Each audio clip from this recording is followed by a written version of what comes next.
Hi friends, welcome to Appa's Kitchen. தோசையில் இன்னைக்கு ஒரு variety dosa செய்யலாம். இந்த தோசை நல்லாயிருக்கும் சாப்பிட்றதுக்கு. அரை கப் அளவுக்கு உளுந்து எடுத்திருக்கேன். ஒரு கப்பு இட்லி அரிசி, ஒரு கப் அளவுக்கு பச்சரிசி, ரேசன் பச்சரிசி தான் சேர்க்குறேன். இட்லி அரிசியையும் பச்சரிசியையும் ஒன்றா சேர்த்துட்டு ஒரு 5-6 தடவை நல்லா கழுவிட்டு ஊற வச்சுக்கோங்க. அரை கப் உளுந்துக்கு 2 ஸ்பூன் வெந்தயம் கரெக்டாக இருக்கும். உளுந்து வெந்தயத்தை 2 தடவை கழுவிட்டு ஊற வச்சுக்கோங்க. உளுந்தும் அரிசியும் தனித்தனியாக ஊற வச்சு அரைக்கணும். நாட்டு சோளம் 1/4 கப் எடுத்திருக்கேன். நாட்டு சோளம் உடம்புக்கு ரொம்ப நல்லது. நாட்டு சோளத்தை தனியாக ஊற வைக்கணும். உளுந்து அரிசியோட ஊற வைக்கக்கூடாது. உளுந்து நம்ம 2 மணி நேரம் ஊற வச்சா போதும். அரிசி நமக்கு 5 மணி நேரம் ஊறணும். ஆனால் இந்த சோளம் மட்டும் கொஞ்சம் கூட நேரம் ஊற வைக்கணும். நம்ம ஓவர் நைட் ஊற வச்சா கூட காலையில் மாவு அரைக்கலாம். சப்போஸ் நீங்கள் ஈவினிங் மாவு அரைக்கிறீங்க அப்படின்னா காலையிலேயே ஊற போட்டுருங்க. எல்லாத்தையும் நல்லா கழுவிட்டு ஊற வச்சுக்கலாம். ஊற வச்சு யூஸ்வலாக நம்ம மாவு அரைக்கிற மாதிரி அரைக்கணும். ஆனால் சோளம் மட்டும் தனியாக அரைக்கணும். சோளத்தை ஃபஸ்ட்டு நல்லா அரைச்சிட்டு அதுக்கப்புறமா தான் உளுந்து அரிசி எல்லாம் அரைக்கணும். நம்ம ஊற வச்ச சோளம் அரிசி உளுந்து எல்லாமே ஊறிடுச்சு நல்லா. இப்போ ஃபஸ்ட்டு நம்ம சோளத்தை அரைச்சிக்கலாம்.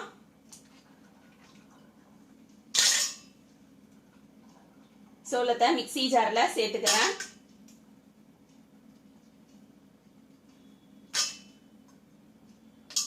நம்ம ஊற வச்ச சோளத்தை மிக்ஸி ஜாரில் சேர்த்துட்டேன். சேர்த்ததுக்கு அப்புறமா தண்ணி சேர்க்காம முதல்ல ஒரு சுத்தி எடுத்துக்கலாம். அதுக்கப்புறமா தண்ணி சேர்த்து அரைச்சிக்கலாம்.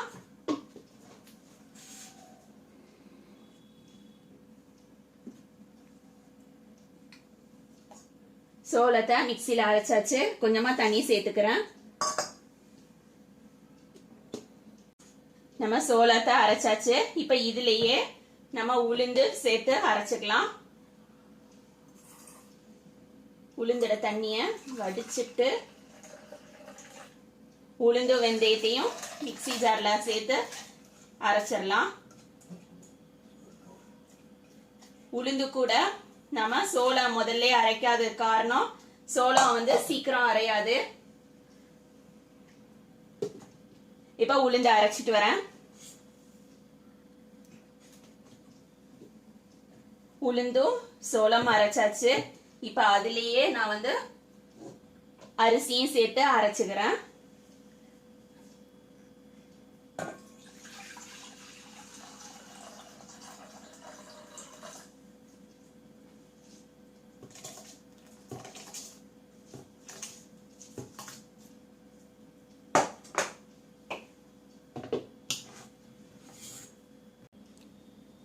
அரைச்ச மாவுல உப்பு சேர்த்துக்கலாம்.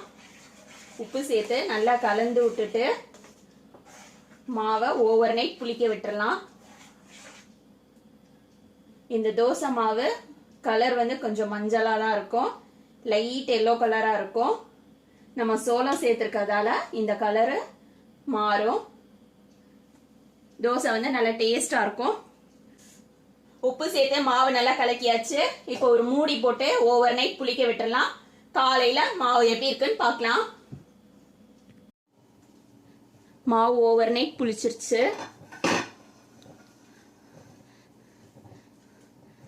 மாவு பாருங்க நல்லா பொங்கி வந்திருக்கு.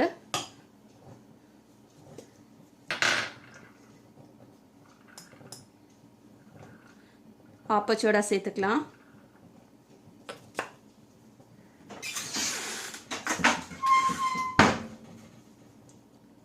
ஆப்பச்சோடா சேர்த்ததுக்கு அப்புறமா நல்லா கலந்து விட்டுருங்க.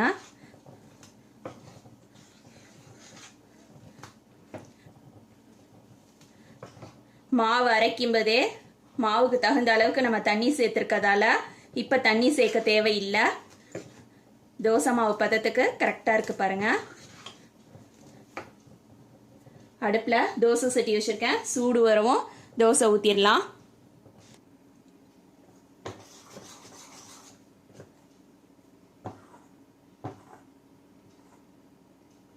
தோசை சட்டி நல்லா சூடு வந்துருச்சு. மாவை ஒரு தடவை நல்லா கலந்து விட்டுட்டு மாவை ஊற்றிடலாம்.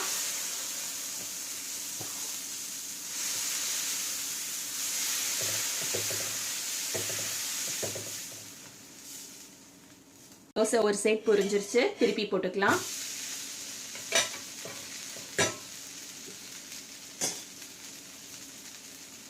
கொஞ்சமா எண்ணெய் ஊத்திக்கலாம்.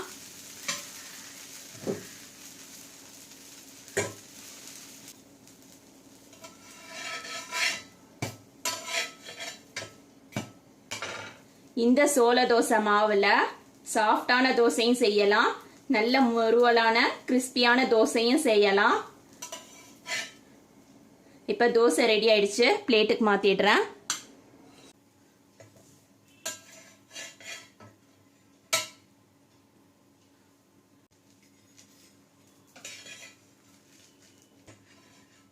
முறுவல் தோசையும் ரெடி ஆயிடுச்சு, இதையும் நான் பிளேட்டுக்கு மாத்திடுறேன்.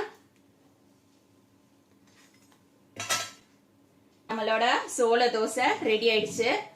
சோள தோசை பாருங்க, கிறிஸ்பியான தோசையும் நல்ல கிறிஸ்பியா இருக்கும், சாஃப்டான தோசையும் இருக்கு. இதுக்கு காம்பினேஷனா நான் வந்து தேங்காய் சட்னி அரைச்சிருக்கேன். தேங்காய் சட்னி வச்சு சாப்பிட்டு பாருங்க, ரொம்ப டேஸ்டா இருக்கும். நீங்களும் வீட்டில் ட்ரை பண்ணுங்க.